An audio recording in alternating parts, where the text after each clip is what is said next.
राज्य सरकारकडून नुकसानग्रस्त शेतकऱ्यांसाठी 648 कोटींचा आणखी निधी मंजूर। निधी वितरित करायला शासनाची मंजुरी।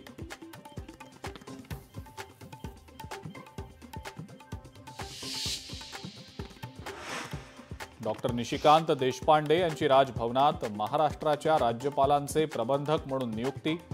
यापूर्वी अपर जिल्हाधिकारी म्हणून होते कार्यरत।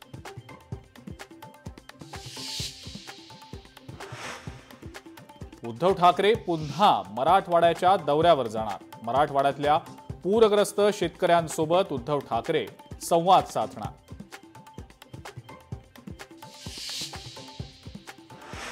पुण्याच्या शनिवार वाडामधील नमाज पठण प्रकरणात 3 महिलांविरोधात गुन्हा दाखल। खासदार मेधा कुलकर्णींनी केला होता व्हिडिओ ट्विट। मनाई असताना सुद्धा शनिवार वाड्यात नमाज पठण केल्याचा केला होता आरोप।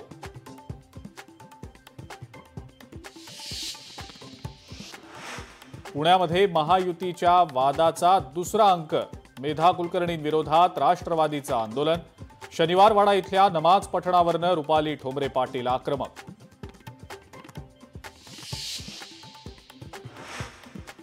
हिंदू संघटनांनी हाजी अलीत हनुमान चालीसा म्हटली तर चालेल का? शनिवार वाडा नमाज पठण प्रकरणावर मंत्री नितेश राणेंची खोचक टीका।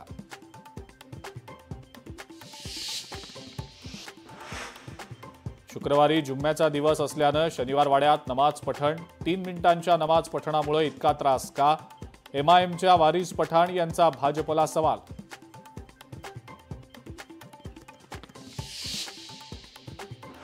पुण्यातल्या जैन बोर्डिंग जमीन विक्री प्रकरणात 28 तारखेपर्यंत स्थगिती। मुंबईतल्या धर्मादाय आयुक्तालयात आज तातडीची सुनावणी संपन्न।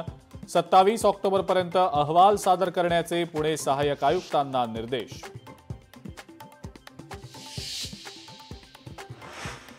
तुळजाभवानी देवी मंदिरासाठी 18 कोटींचा निधी।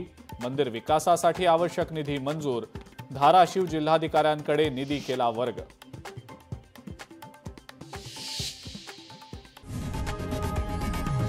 लोकशाही मराठी ऐका, पहा, जागरूक रहा।